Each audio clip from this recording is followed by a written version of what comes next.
Aujourd'hui, on va parler d'un sujet qui dérange. Et avant que tu commences à taper dans les commentaires, non, je ne parle pas de toutes les femmes. Je parle d'une tendance observable, documentée, qui crée de vraies conséquences dans les relations hommes-femmes aujourd'hui. Le sujet ? L'hypocrisie entre le discours égalitaire affiché et les attentes traditionnelles gardées en pratique. Reste jusqu'au bout, parce qu'on va aussi parler de ce que les hommes doivent faire face à ça. On vit dans une époque où l'égalité homme-femme est partout dans les discours. Et sur le principe, c'est bien, personne ne dit le contraire. Mais voilà le problème. Certaines personnes prônent l'égalité uniquement quand ça les arrange. Contradiction 1, l'addition au restaurant.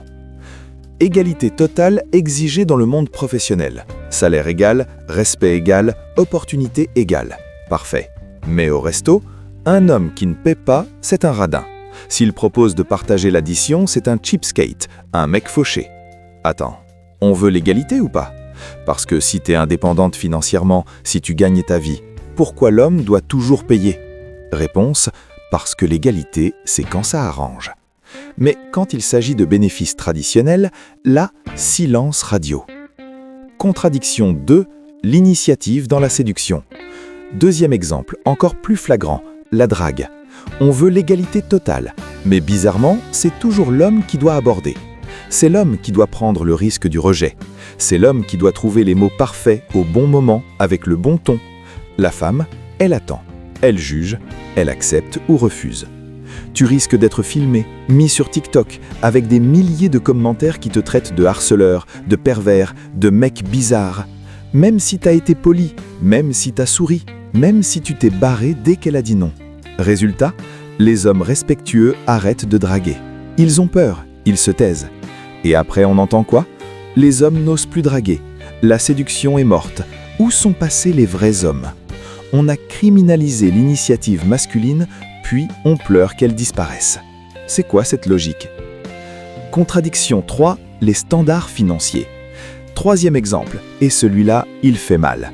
Sur les réseaux, sur les apps de rencontres, combien de profils tu vois avec « Je veux un homme qui gagne bien sa vie ». Minimum 5K, 10K par mois. Pas de mec fauché, merci. Et si le mec ose demander « Toi, tu gagnes combien ?» Scandale, t'es misogyne, tu veux contrôler ma vie. Attends, mais l'égalité, c'est pas dans les deux sens ? Toi, tu peux exiger un mec qui gagne 10K, mais lui, il peut rien demander en retour.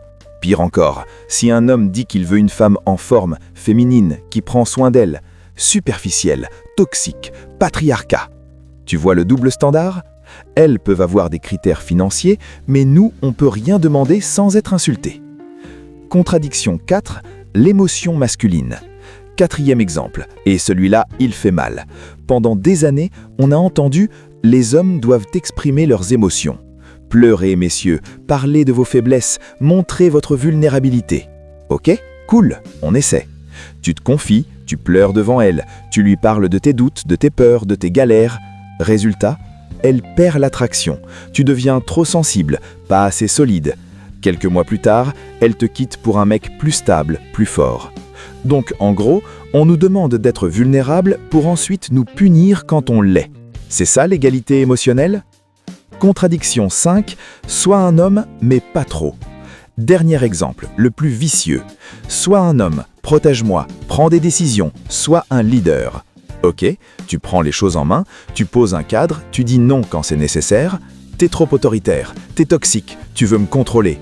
Attends, mais tu voulais quoi au juste ? Un homme qui dirige ou un homme qui obéit ? Parce que là, on comprend plus rien. Tu vois le pattern maintenant ? Égalité quand ça avantage, tradition quand ça arrange. Et si tu soulignes ces contradictions, t'es un misogyne, un incel, un frustré. On te fait taire, point.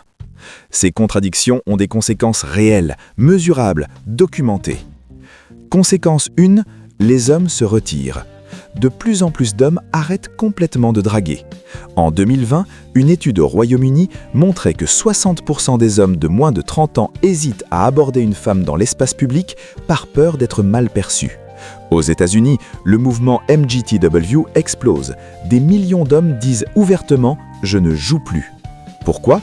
Parce qu'un compliment peut finir sur TikTok avec ton visage flouté et 500 000 vues. parce qu'un regard trop appuyé peut être qualifié de harcèlement, parce qu'une tentative de séduction peut te valoir une humiliation publique. Résultat, les hommes respectueux arrêtent de draguer. Ils ont peur, ils se taisent. Et après, on entend quoi? Les hommes n'osent plus draguer. La séduction est morte. Où sont passés les vrais hommes? On a criminalisé l'initiative masculine, puis on pleure qu'elle disparaisse. C'est quoi cette logique? Conséquence 2, les regrets tardifs. Deuxième conséquence, encore plus visible, les regrets à 35-40 ans. Sur Reddit, sur les forums, sur YouTube, tu vois exploser les témoignages.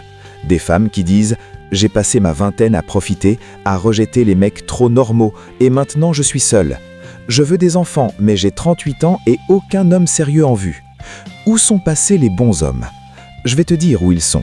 Ils se sont mariés à 28-30 ans, avec des femmes qui le valorisaient. Ils ont fondé des familles. Et toi, pendant ce temps, tu les friendzonnais parce qu'ils gagnaient que 3K par mois, ou parce qu'ils étaient trop gentils, ou parce qu'ils n'étaient pas assez bad boy. Aujourd'hui, ces mêmes femmes postent des vidéos en pleurs sur TikTok. Je regrette d'avoir attendu. Personne ne m'avait dit que ça allait être si dur. Si, on te l'avait dit. Mais tu as traité les mecs qui te l'ont dit de patriarcaux, de sexistes, de vieux jeux. Maintenant, tu récoltes ce que tu as semé. Conséquence 3, la crise des naissances. Troisième conséquence, macro cette fois, la crise démographique. En France, le taux de natalité est à 1,68 enfants par femme en 2024, sous le seuil de renouvellement. En Corée du Sud, c'est 0,72, le plus bas au monde. Pourquoi? Parce que les hommes et les femmes n'arrivent plus à se mettre d'accord. Les standards sont devenus inatteignables des deux côtés. Les relations sont devenues des champs de bataille idéologiques. Résultat, personne ne fait d'enfants, personne ne se marie, tout le monde est malheureux. Bravo, mission accomplie. Maintenant, parlons-nous, les hommes. Parce que pointer du doigt, c'est facile, mais ça ne résout rien. Voilà ce que tu dois comprendre si tu veux survivre et prospérer dans cet environnement. Règle 1, arrête d'essayer de plaire à tout le monde. Si une femme te méprise parce que tu es authentique, aligné et que tu poses un cadre clair, ce n'est pas une femme pour toi, point final. Arrête de te tordre dans tous les sens pour correspondre à ses attentes changeantes. Si elle teste ta patience en permanence, si elle critique tout ce que tu fais, barre-toi, ce n'est pas de l'amour, c'est de la manipulation. Règle 2, construis ta valeur, pas ton image. Arrête de courir après la validation féminine. Construis-toi pour toi. Santé, va à la salle, mange bien, dors suffisamment. Finance, développe une compétence qui paie, investis, épargne. Mental, lis, apprends, travaille sur ton mindset. Social, entoure-toi d'hommes de valeur, pas de toxiques. Un homme de valeur n'a pas besoin de supplier pour l'attention. Il attire naturellement. Règle 3, apprends à filtrer dès le début. Les red flags, ça existe et faut les repérer vite. Elle teste ta patience en permanence, red flag. Elle critique tout ce que tu fais, red flag. Elle exige sans jamais donner, red flag. Elle te compare aux ex ou à d'autres mecs, red flag majeur. Elle dit tous les hommes sont des merdes, fuis en courant. Ces femmes-là ne valent pas ton énergie. Ne les sauve pas, ne les répare pas, passe ton bar.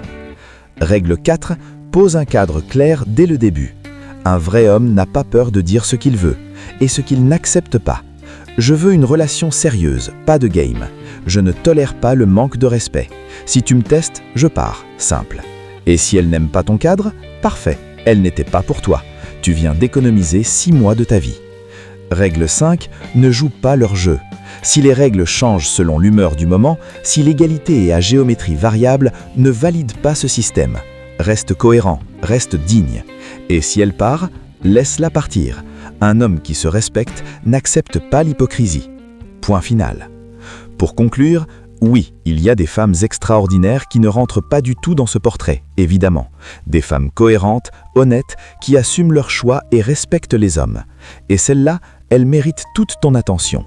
Mais il y a aussi une tendance culturelle réelle, massive, qu'on doit pouvoir nommer sans se faire crucifier. L'hypocrisie tue les relations. Le double standard tue l'attraction. Et les hommes en ont marre. Alors, hommes, respectez-vous, construisez-vous, filtrez impitoyablement. Ne mendillez jamais l'attention ou le respect. Et choisissez des femmes qui vous choisissent vraiment. Parce qu'un homme qui se respecte n'accepte pas l'hypocrisie. Point final. Si cette vidéo t'a parlé, claque un like, abonne-toi et surtout, dis-moi en commentaire si tu as déjà vécu ce genre de situation. Partage cette vidéo autour de toi parce que ce message doit être entendu. On se retrouve dans la prochaine. Salut!